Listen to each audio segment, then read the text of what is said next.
toujours ses droits, daf koy jëlaat toujours. C'est-à-dire il y a des moments donnés dafay nekk dans le creux de la vague après des remontées. Mais ce qui est important, c'est les gens qui tiennent cette forme de conscience citoyenne, cette flamme-là, di ko liggéey tous les jours. C'est difficile parce que c'est difficile, c'est ingrat. Parce que ñun suñu problème mooy lan, c'est que ñun on revendique pas d'être des élus. On revendique pas la direction des affaires. Mais on revendique à ce que ku jël si affaire yi nga doxale ko si yoon, nga defal ko si yoon. Et le problème, c'est que ça nous échappe un peu des mains. Et problème bu ñu am ñun en général, c'est que tu le vois même actuellement, c'est que chaque fois qu'il y a un pouvoir politique bu bees bu ñëw day ñëw puiser dans la société civile ay nit yu mu fay jël dafay jël ay nit dans la société civile. Donc il y a des gens de tel courant yu fay dugg, il y a des gens de telle personne. Par exemple boo leen jëlee le ministre qui s'occupe de l'eau hydraulique, il vient des assises nationales. Ça a été un des grands artisans des assises nationales. Du M23. waaw fan la teg affaire yi waaw waxuma sax M23 2008. 2008, les assises nationales datent de 2008-2009. Donc quand on a sorti tout ça, yóbbu ko nga bokk au niveau de la CNRI et tout, du man maa la ñëw expliquer affaire yi, d'autant plus ñëw nga signer le pacte citoyen. Pacte citoyen bi, tous ces gens-là sur les 18 candidats aux élections, les 18 waaw, il y en a 13 qui ont signé le pacte citoyen. 13. Donc 13 yu ko signé. Pacte citoyen bi mooy lan? Moi, déjà, le Conseil supérieur de la magistrature, le président n'y est pas. La problématique de l'article 80, la problématique de l'arrêté, toutes ces questions-là sont dedans. Et c'est clairement dit. Mais nous, ils sont au pouvoir. Lan lañ fi def. Et puis bon, après, j'imagine que le pouvoir actuel, c'est pas un pouvoir idéologiquement unifié. Donc, à la limite, mun naa concevoir nga nekk ci biir ngay xeex pour que ces idées mun jàll. Mais boo demee ba yow ba sa idée principale yi jàllu ni lu tax nga fay des, il faut s'en aller. Poste bi warul jar que ngay toog pour un poste, na nga dem sa yoon. Mais ñoom duñ fa jógee. C'est pour ça que je pense qu'ils sont responsables, parce que même si ñu menee combat bi en leur sein et qu'ils sont minoritaires, les combats de la citoyenneté, les combats pour respecter sa parole, c'est vachement important. Donc les politiques, man su ma àndee ak un politique mu ne ma lii dinaa ko def su ma àndee ak moom gis que defu ko dama koy wax. Et si ça va prendre dafay entacher sama principe yi, man damay dem bàyyi ko, du ma toog ak moom liggéey ak moom.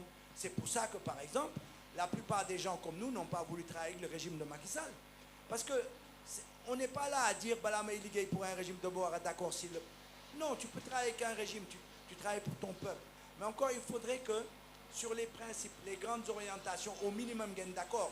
Même sur leen mënul d'accord si le par exemple tey man mënu ma ñëw liggéey ak ku nga xam ne l'expression des masses donc koy bafouer. La problématique par exemple qu'on a sur la presse, man je l'ai dénoncé à plusieurs reprises. Et pourtant le ministre de la communication, c'est un ministre qui provient de la diaspora, je le connais très bien. Même si je suis pas d'accord avec lui sur beaucoup de choses, mais man j'étais pas du tout d'accord avec sa manière de faire. Qu'il y ait des ministres de la diaspora, moi je veux bien, mais moi je ne suis pas pour ministre diaspora, ministre Kaffrine, ministre Louga, je m'en fous de ça. Moi c'est l'orientation qui m'intéresse. Mais quand je vois que ce ministre-là, en fait, il empêche, il se permet de dire que telle presse ne va pas exister parce que soo ñëwul signer sama kii sur ma plateforme, j'estime que ça, du point de vue de la pluralité, c'est pas bon. Il faut dénoncer ça, parce qu'il n'est pas pour l'expression plurielle, etc. Donc je l'ai dénoncé. C'est pareil pour l'arrêté Ousmane Gom, c'est pareil pour beaucoup d'autres choses. Ce gouvernement-là, on doit le ramener à de bonnes dispositions. Pas en termes d'accord non, en termes de yaa ñu ko waxoon. On n'est pas d'accord avec le Wawaret et on va te combattre sur ce plan-là. C'est-à-dire aujourd'hui, Diomaye mu neex ko naqadi ko, il peut sortir tous les arguments. J'ai entendu hier la ministre Mimi lui expliquer que moom elle est d'accord que président bi bokk ci CSM, en expliquant comment les nouvelles dispositions. Bon, elle a fait partie des assises. C'est pas le point de vue des assises. Qui encore c'est du camlangal la ñuy dugal fii. Les assises, on a été clair. Les textes des assises de la CNRI, le texte du pacte citoyen est très clair. Et pourtant, quand il était en prison, le président de la République, il a envoyé quelqu'un pour lui faire signer le pacte. Et le pacte dit clairement, on sort du CSM. Le président sort du CSM. Et je pense même combat Bobo. Il faut aller plus loin. Le Premier ministre ne peut plus être chef de parti. Le président de l'Assemblée nationale ne peut plus être chef de parti. Il faut qu'on aille plus loin parce que la démocratie est avancée par des combats. successifs mënoo gagner combat yëpp tout de suite xoolal boo leen jëlee une instance comme l'ITIE, l'initiative pour la transparence des industries extractives, l'ITIE xam nga tout le monde en parle mais boo siy dugg daf lay imposer ay chartes au début dafa ne woon booy dugg da nga war a génne sa contrat yi moom du xool contrat yi mais da nga koy publier c'était la base pour nga bokk si biir Macky Sall a sorti tous les contrats ensuite mu ne contrat yi 2 ans après quand ils ont fait un congrès ils ont dit maintenant contrat yi mënatoo ko signer avec n'importe qui si tu as un membre de ta famille si tu as des gens proches de toi ñu bokk ci société contractante bi état bi mënul signer contrat ñoom jox leen ay licence d'exploitation donc ça évolue petit à petit et cetera donc noonu la ñuy jëlee nit ñi di évoluer nit ñi ak charte bi ñu koy gën di ko consolider pour aller vers réellement une expression démocratique pour une traçabilité dans les ressources etc. Eh bien c'est pareil pour la démocratie c'est-à-dire au début on disait le président ne doit pas appartenir à un parti on doit aller plus loin maintenant le premier ministre ne doit plus être chef de parti moi je le dis parce que ça pose des problèmes tu peux pas avoir la casquette chef de gouvernement le week-end tu es chef de parti ça pose un problème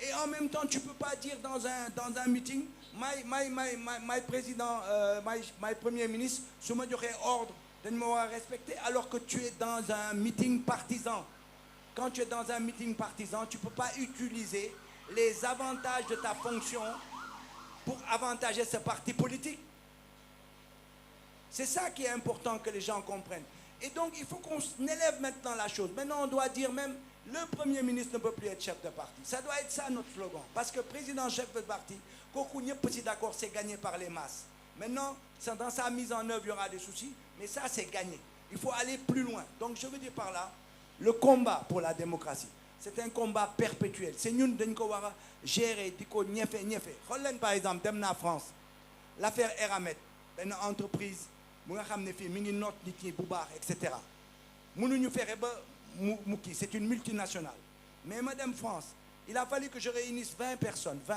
mu ngeen xool vidéo bi on était 20 on avait l'autorisation de manifester devant la Tour Eiffel devant le siège de Eramet ils étaient devant la scène là-bas ñooñu on m'a autorisé à manifester devant le siège Eramet qui est une puissance financière extraordinaire et on n'était que 20 on avait l'autorisation bu ñu ñëwee manifester on est resté même pas 10 minutes le directeur la directrice générale est descendue ne je vous rencontre tout de suite ma yéeg et on a discuté 1 heure là-haut alors que ici le représentant de Eramet national qui est un Sénégalais aujourd'hui boo ko buggee seetaan boo ko buggee rencontrer du le rencontrer soo ko dénoncé mu yóbbu le tribunal il te fait payer 500 millions de dommages et intérêts parce que tu es un lanceur d'alerte etc. parce que tu n'es pas protégé ça aussi c'est un problème parce que nous on dénonce des choses on n'est pas des députés on n'est rien mais on peut nous attaquer la société que tu attaques peut t'attaquer quand elle veut yóbbu la en assignation c'est bu boobaa tu n'es pas protégé et c'est ça qui arrive aujourd'hui aux gens qui sont ici au Sénégal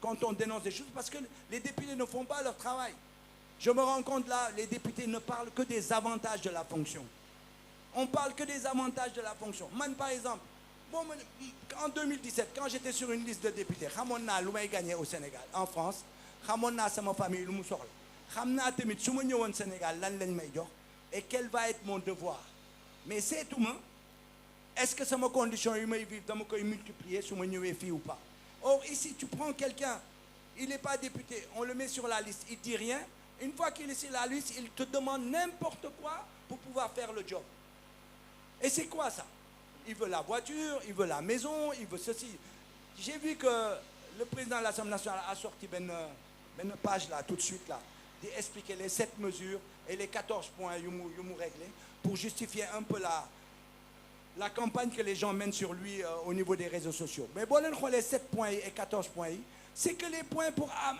aménager de meilleures conditions pour les députés gisoo point bi ci biir yu nga xam ne on a résolu ça pour askan wi mais non on a arrangé l'infrastructure ils ont plus de salles de réunion ils ont ça mu ne point yooyu la fa def arranger le règlement intérieur bi def na lii def na la en fait c'est comme une corporation en fait c'est une corporation il facilite la vie de la corporation et il oublie qu'ils sont là pour le peuple peuple bi moo leen fa teg et dañu war a suñu jaam la ñu en fait tu comprends suñu ay jaam la ñu dañ ko war a gérer mais ñoom dañ ko fàtte donc c'est pour vous dire que le combat citoyen c'est le seul qui prévaut et que pour que combat citoyen boobu mun avancer mooy même les gens qu'on recrute en notre sein man je leur demande vous avez le droit d'être recruté pourquoi pas parce que soo amee un potentiel dëkk bi soxla la il faut aller pour ton pays mais soo demee liggéey ak ñoom da nga war a peser est-ce que ils sont toujours dans tes principes pour l'essentiel il arrive à un moment donné quand la ligne jaune est franchie demal nga bàyyi leen tu ne peux pas rester là-dedans parce que tu vas être un faire-valoir c'est pour ça que suñu rapport ak politique yi noonu la war a demee te loolu lañ ko war a seetee fii c'est pour ça que man je critique la société civile ici parce qu'on a une société civile pour l'essentiel c'est des gens yow sa commission par exemple yow quel bilan tu fais de ta commission avec les représentants de la société civile ils ont passé leur temps à essayer de faire en sorte que la majorité et l'opposition puissent s'entendre sur des points de difficulté mais est-ce qu'ils ont pris en charge nos combats nous nos combats ils les ont pas pris en charge donc aujourd'hui travailler avec cette société civile qui passe son temps à être une passerelle entre l'opposition et la majorité on n'en a rien à cirer c'est pas nos besoins que l'opposition s'entende avec la majorité c'est leur problème nous ce qu'on veut c'est des combats de type citoyen prendre en charge la notion d'état de droit suñu économie suñu kii suñu lii yëpp mu traçable parce que bu ñuy élire ñu xam kan la ñuy élire sur la base de ça mais nekk fi ne opposition bi le chef d'opposition quel est son statut quel statut il doit avoir c'est pas mon problème moi parce que ñoom bu ñuy discuter statut chef d'opposition ils discutent toujours en termes d'avantages ils ne le discutent pas en termes le chef d'opposition qu'est-ce qu'il fait pour le peuple ils le discutent en termes est-ce qu'il aura une voiture quelle va être sa maison qu'est-ce qu'il va toucher comment il va faire c'est que ça qui les intéresse donc nous ils prendront jamais l'article 80 ça les intéresse pas l'arrêté Ousmane Ngom ça les intéresse pas donc c'est pour ça que je vous dis nous devons nous prendre en charge moom avec cette vieille société civile là je vous donne un exemple bal leen ma jël encore parole mais comment vous pouvez comprendre ñu ngi dem élection tu as des gens de la société civile qui se lèvent et qui disent qu'ils sont financés par l'Union européenne, par les États-Unis, par tout ça, pour vérifier est-ce que c'est une élection dem na yoon. Ces gens-là, ils se réveillent le matin, ils ont des 4x4 partout dans les... Ils allument leur 4x4 une fois qu'ils ont pris des bons petits déjeuners, c'est vrai ou pas? Ils prennent leur 4x4 et ils ont fait des réunions pendant toute la semaine dans les grands hôtels et ils prennent leur 4x4, ils vont se déplacer dans tous les bureaux de vote, voir si les bureaux de vote ont démarré. Et ils reviennent faire le point à 10h.